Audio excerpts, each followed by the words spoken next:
लेकिन सबसे बड़ा प्रश्न ये है कि आखिर कपड़े पहनने की शुरुआत मानव ने कब से की होगी। खोजकर्ताओं के अनुसार शुरुआती इंसान पीके की भांति बिना कपड़ों के ही रहते थे। फिर धीरे धीरे इंसानों द्वारा अधिक ठंड से बचने के लिए जानवरों की खाल को कपड़ों की भांति प्रयोग में लाया जाने लगा। लेकिन ये सफ़र कब शुरू हुआ, चलिए आज के वीडियो में इसी खोज पर चर्चा करते हैं। दोस्तों, वैज्ञानिक ये मानते हैं कि मानव की शुरुआत अफ्रीका महाद्वीप से हुई थी और चूंकि अफ्रीका का अधिकांश हिस्सा गर्म है, इसलिए यहाँ रहते इंसानों को कभी कपड़ों की आवश्यकता महसूस ही नहीं हुई होगी। परंतु जैसे जैसे इंसानों की संख्या बढ़ी तो इंसान यूरोप और एशिया तक भी फैले, जहाँ के ठंडे मौसम से बचने के लिए इंसानों ने कपड़ों का इस्तेमाल शुरू किया। लेकिन हमें कुछ ऐसे सबूत भी मिलते हैं जिनसे सिद्ध होता है कि इंसानों द्वारा कपड़े पहनने की शुरुआत शायद अफ्रीका से ही हो गई थी। वर्ष 1913 में विलियम मैथ्यू नामक एक खोजकर्ता मिस्र के तरखान क्षेत्र में एक मकबरे की खुदाई कर रहे थे।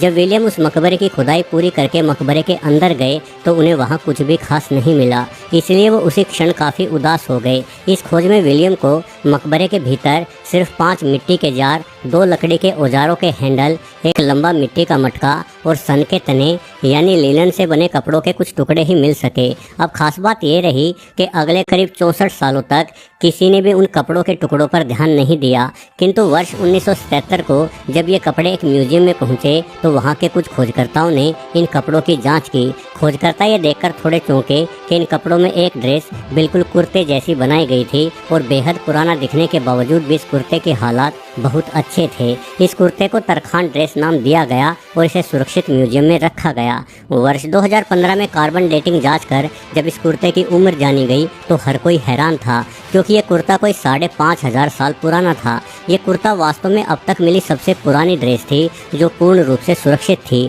हालांकि ऐसा नहीं है कि कपड़े पहनने की शुरुआत मिस्र से हुई थी। वास्तव में हमें इस कुर्ते से भी अधिक प्राचीन कपड़े मिले हैं, किंतु वो कपड़े उतने सुरक्षित रूप में मौजूद नहीं थे, बल्कि उन सबको टुकड़ों के रूप में ही बरामद किया गया है। वर्ष 1964 में जब तुर्की में कैटल हुयूक नाम के एक 9000 साल पुराने शहर की खुदाई की जा रही थी तो वहां से कुछ ऊन के बने कपड़ों के टुकड़े प्राप्त हुए थे। जब 2008 में इन कपड़ों के टुकड़ों की जांच की गई तो वैज्ञानिकों को पता चला कि ये कपड़े के टुकड़े ऊन के साथ साथ विभिन्न पौधों के रेशों से भी बने हुए हैं, जो कि करीब 8,500 साल पुराने हैं। यानी कपड़ों के ये टुकड़े तरखान की ड्रेस से भी करीब 3000 साल अधिक पुराने थे। असल में समस्या ये है कि कपड़े बेहद ही जल्दी अपघटित हो जाते हैं, फिर भले ही वो कपड़े जानवरों की खाल से बने हो या रुई अथवा ऊन से।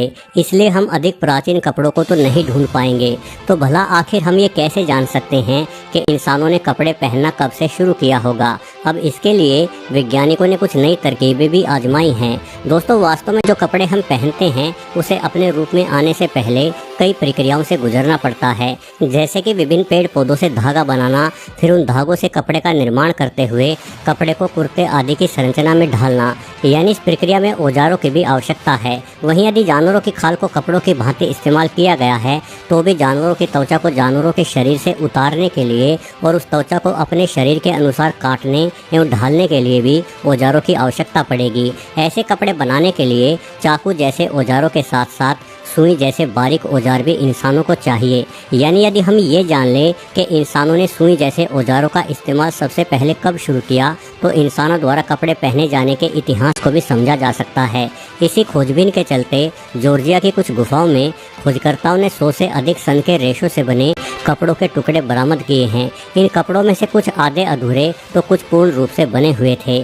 साथ ही इन गुफाओं से सुई जैसे औजार भी प्राप्त हुए हैं। लगता है कि मानो इन गुफाओं का इस्तेमाल कपड़े बुनने के कार्य के लिए ही किया जाता था। जब यहाँ मिले रेशों और औजारों की जांच की गई तो पता चला कि ये सब करीब 30,000 वर्ष पुराने थे। ये बड़ी ही हैरान कर देने वाली बात थी कि 30,000 वर्षों पहले ही इंसानों द्वारा इतने बड़े पैमाने पर कपड़े बनाए जाने लगे थे कि बाकायदा कपड़े बुनने के कारखाने तक स्थापित हो चुके थे। वहीं दूसरी ओर इस तरह की खोजें साउथ अफ्रीका के सिबुडू की गुफाओं में भी की गई। इन गुफाओं में वैज्ञानिकों को अनेकों प्रकार की नुकीली हड्डियों से बने औजार मिले जिनकी संरचना सुई जैसी ही थी। इन औजारों का इस्तेमाल निश्चित रूप से उस समय में जानवरों की खाल में छेद करने के लिए किया जाता था और हड्डियों से बनी ये सुइयाँ करीब 61,000 साल पुरानी थी। यानी औजारों के इस्तेमाल के आधार पर कपड़ों का इतिहास वाकई बड़ा प्राचीन है। लेकिन क्या कपड़े बनाने के औजारों की जांच करना मानव द्वारा कपड़े पहनने के इतिहास को समझने का सबसे बेहतरीन तरीका है? शायद नहीं। वैज्ञानिकों ने कपड़ा प्रयोग के सबसे प्राचीन इतिहास को जानने के लिए एक और तरकीब काम में लाई है। असल में जब हम कोई कपड़ा पहनते हैं तो कुछ जीवों के लिए हमारा शरीर एक इकोसिस्टम का भी कार्य करता है। इन जीवों में सबसे प्रमुख है जुएं। इंसान के शरीर में दो तरह की जुएं रहती है, एक बालों में जो हमारी सर की त्वचा का खून पीकर जिंदा रहती है, वहीं दूसरी तरह की जुएं हमारे शरीर में रहती हैं। ये जुएं खुद को छुपाए रखने के लिए हमारे कपड़ों का ही इस्तेमाल करती है। आज के आधुनिक डीएनए तकनीकों से वैज्ञानिक ये पता लगा सकते हैं कि आखिर कितने वर्षों पहले इंसानी शरीर में रहने वाली जुएं बालों में रहने वाली जुओं से अलग हुई होगी। जब वैज्ञानिकों ने इन दोनों जुओं के डीएनए की जांच की तो ये पता चला कि शरीर में रहने वाली जुएं आज से तकरीबन 1,70,000 से 83,000 साल पहले ही बालों में रहने वाली जुओं से अलग हो चुकी थी। यानी मुमकिन है कि इंसानों ने करीब 1,70,000 वर्षों पहले ही कपड़ों का इस्तेमाल शुरू कर दिया था। हालांकि कुछ वैज्ञानिक ये भी मानते हैं कि इंसान यानी होमोसेपियंस से पहले निएंडरथल मानव भी इस पृथ्वी पर काफ़ी विकास कर चुके थे और हो सकता है कि निएंडरथल ने कपड़ों का इस्तेमाल और भी पहले शुरू कर दिया हो। विश्व भर में निएंडरथल मानव की गुफाओं में जानवरों की साबुत हड्डियां मिलती हैं। मानो इन जानवरों की त्वचा को एक साथ ही उतारा गया था और निश्चित रूप से इस तरह से जानवरों की उतरी हुई त्वचा का इस्तेमाल निएंडरथल कपड़ों की भांति खुद से लपेटने के लिए ही किया करते होंगे। वैसे दोस्तों, कपड़ों का इतिहास मानव की बुद्धिमानी का पहला सबूत है। इंसानों ने कपड़ों द्वारा पहले मौसम से खुद की रक्षा की, फिर विभिन्न जंगली जानवरों से रक्षा करने के लिए भी बेहतरीन हथियार बनाए और यूं ही धीरे धीरे आगे बढ़ता इंसान आज पूरी पृथ्वी पर राज कर रहा है। वीडियो देखने के लिए आपका बहुत बहुत धन्यवाद।